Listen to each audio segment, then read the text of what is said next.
Gwyneth Paltrow and Coldplay's Chris Martin famously revealed to the world they were consciously uncoupling back in 2014. At the time, the pair had been married for 10 years and shared 2 children, daughter Apple, now 20, and 18-year-old son Moses. And all appeared well from the outside until Gwyneth dropped the bombshell statement on her Goop website that she and Chris had called time on their marriage. In a joint statement, they said, "It is with hearts full of sadness that we have decided to separate.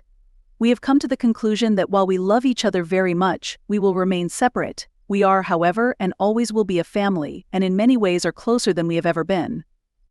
Asking for privacy from the public during this difficult time, the former couple went on to say that they are parents, first and foremost. And added, coining the now legendary breakup term, "We have always conducted our relationship privately, and we hope to do that as we consciously uncouple and co-parent, we will be able to continue in the same manner." Since their split and official divorce in 2015, Gwyneth and Chris have been pictured holidaying together, spending birthdays and Christmases as a family, and both have gone on to meet new partners.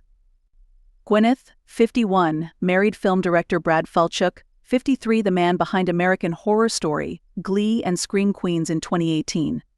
Chris, 47, has found love with 34-year-old 50 Shades of Grey actress Dakota Johnson, and they even hang out with Gwyneth. Back in March, The Mirror exclusively revealed Chris and Dakota had got engaged after 6 years of dating. Though both are happy now in new relationships now, and also with each other, Gwyneth has since reflected on the moment she knew her marriage was over. Describing an idyllic day with her then husband, the actress said she knew deep down she was not happy. In a personal essay for British Vogue, she wrote, "It was my birthday, my 38th. My 38th. My ex-husband Chris and I were tucked away in the Tuscan countryside, on a hill in a beautiful cottage, with a view of the forest. Fall was coming, the leaves were just loosening their grip on bright green. Inside, the cottage was perfectly appointed in the way you dream of for a birthday trip: cozy living room with a fireplace, kitchen table overflowing with spoils from the farm nearby, peaches, tomatoes on the vine, basil, eggs. I don't recall when it happened, exactly. I don't remember which day of the weekend it was or the time of day. But I knew, despite long walks and longer lie-ins, big glasses of Barolo and hands held, my marriage was over." Painfully, Gwyneth kept the dark realization to herself. She went on to reveal it would be years before we said the words aloud, but that weekend a dam had cracked just enough to hear the unrelenting trickle of truth. This was a truth that would grow louder until it was all I could hear. Saying she and Chris had always been friends who laughed at the same things, shared the same funny bones humor. And utter silliness, Gwyneth admitted, "We were close, though we never fully settled into being a couple. We just didn't quite fit together. There was always a bit of unease and unrest. But man, did we love our children." The Shallow Hal star said they both did everything they could before calling it quits in a bid to keep the family together as a unit, saying the only divorces she had been around growing up had been bitter, acrimonious, unending, which she didn't want with all my heart.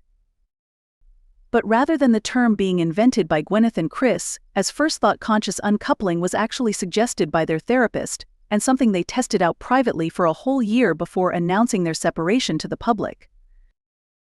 Explaining the logic behind it, Gwyneth continued, "Was there a world where we could break up and not lose everything? Could we be a family even though we were not a couple?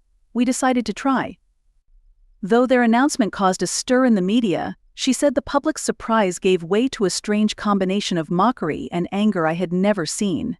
But these days, instead of ridicule, people ask her how she managed to do it. She concluded, "It's very different for every couple, but for me it meant, more than anything, being accountable for my own part in the dissolution of the relationship. There existed aspects of myself I was trying to heal through this relationship that I wasn't honest with myself about. I had been blind, guarded, invulnerable, intolerant. I had to admit that and be brave enough to share it. I know my ex-husband was meant to be the father of my children, and I know my current husband is meant to be the person I grow very old with. Conscious uncoupling lets us recognize those two different loves can coexist and nourish each other."